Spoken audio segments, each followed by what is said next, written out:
Pozdravljeni. Tako je, včeraj sem obiskal območje Černobila.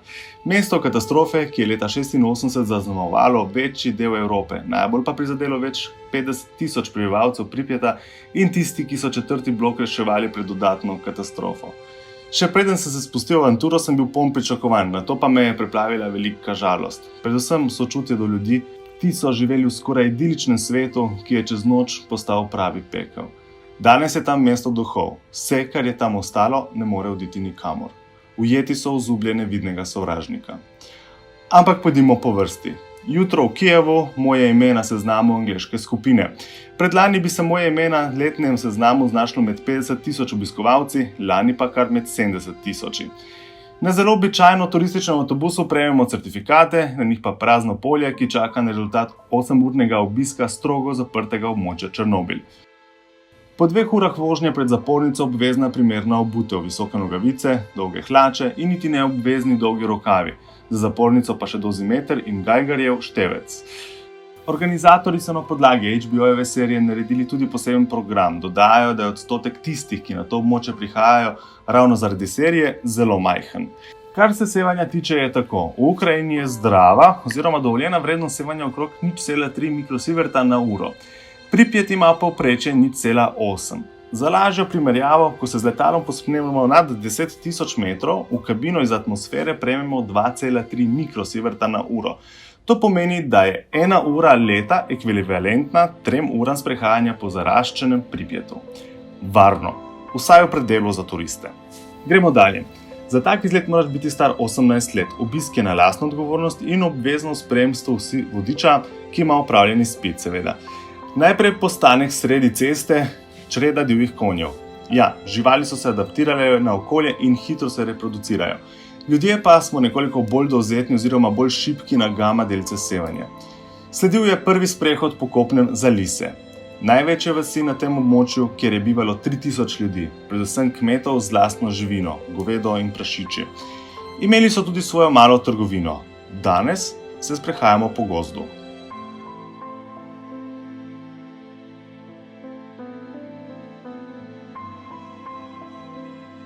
Naslednja postaja kontaminirani vrtec. Prazen, zapuščen, brez otroških nasmehov in veselja. Objekt, ki je zgrajen z opeko, je še edini, ki stoji v vasi Kopači. Ostale lesene hiše, ki so nudile bivanje 1140 vaščanom, so zakopali. Ravno les je tisti, ki vase najhitreje posrka radioaktivne delce. Zaenkrat še vedno ni uradnega splošnega podatka, koliko otrok je zbolelo z rakom oziroma posledicami sevanja. Nekateri ocenjujejo, da se ta številka giblje med 4,000 in 93,000. Nadaljujemo mimo rdečega gozda, kjer je zadrževanje strogo prepovedano, saj je to še vedno eno s sevanjem najbolj onesnaženih mest na svetu. Celo Geigerjev števec ponori. Tisti, ki so bili pri oknu avtobusa, so namerili celo 18 mikrosieverta in več. Ustavimo se na križišču, kjer cesta nadaljuje pot proti Pripjatu. Preverimo stopnjo sevanja in kaj hitro zatem se znajdemo na drugi strani mostu smrti pred vhodom v mesto.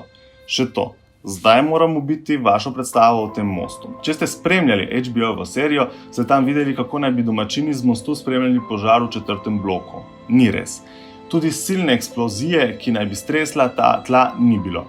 Vse to je samo mit. Drži pa dejstvo, da so se nekateri, ki so se naslednji dan odpravili v Kijev zaradi odpovedi avtobusa, sprehodili bližje cesti, da bi našli prevoz do mesta. Ti so bili tisto jutro obsevani z najvišjo oziroma kar smrtno dozo, kot pa tisti, ki naj bi požar spremljali z mostu. Drži pa, da je most po zračni razdalji oddaljen le kakšna 2 km in nudi res krasen razgled na 4. blok, ampak tam nismo izgubljali časa, gremo v mesto. Takoj mi je postalo žal, da nisem kupil insekticida. Komarjev je tam mrgolelo, pač šola za drugič, ne. Mesto Pripjat, kjer je nekoč živelo prebivalstvo s povprečno starostjo 26 let, je imelo bazen, stadion, restauracije, zabaviščni park, kavarne, kulturni dom, glasbeno šolo, fakulteto, eno izmed 2 sovjetskih veleblagovnic, kjer so imeli pomaranče. Lahko so šli v trgovino, kjer so stvari med nakupom odlagali v voziček. Ja, tako v voziček. V Sovjetski zvezi ni bilo takšne blaginje, da bi bil voziček potreben. Bile so le košarice. V Pripjatu pa so bile plače od 2-krat pa vse do 5-krat više kot v preostali Sovjetski zvezi. V zabaviščnem parku sameva ogromen vrtiljak, ki ni bil niti enkrat pognan. Razstaviti ga ne morejo, saj je na njem izmerjena vrednost sevanja več kot 180 mikrosieverta na uro. Obsojen je na obstanek in propad. Celotno območje je še vedno visoko kontaminirano. Da bi razpadel radioaktivni plutonij, ki je takrat izšel iz reaktorja, mora preteči kar 24.000 let. Kosili smo v menzi, kjer to še danes počnejo zaposleni na območju nuklearke. Elektrarno, ki je zadnji, tretji reaktor izklopila šele leta 2000, danes razstavljajo.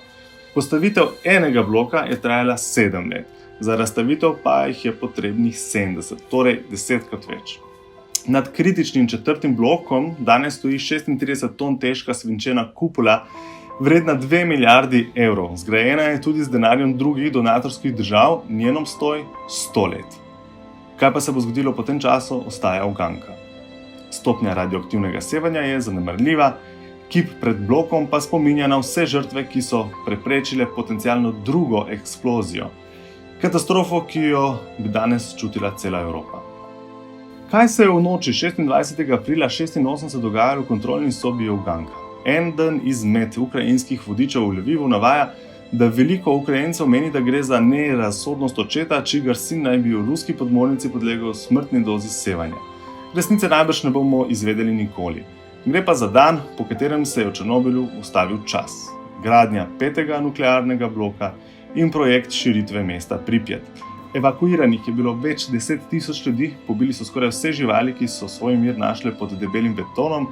Za preprečitev eksplozije, ki bi bila 10krat močnejša od tiste v Hirošimi, pa so žrtvovali skoraj 4.000 bioloških robotov.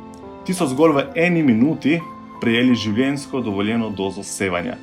In še bi lahko naštevali. Skratka, to je to. Če se odpravljate na tak izlet, pojdite. Cena na osebo znaša malo več kot 100 evrov, drenete pa se skupaj 50 turisti na enem avtobusu. So pa tudi ostale zasebne opcije. Vseeno pa boste izvedeli res veliko in nikakršne bojazni pred sevanjem ni. Varno je. Včeraj v 8 urah je moje telo prejelo toliko sevanja, koliko ga dobim v 1 uri na letalu. Pa še to, če vam je video všeč, ga delite, tema je te dni sploh zaradi serije vroča, lahko ga posredujete tistim, ki se tja odpravljajo ali pa koga navdušite. Bodite dobro, jaz sem še živ in zdrav.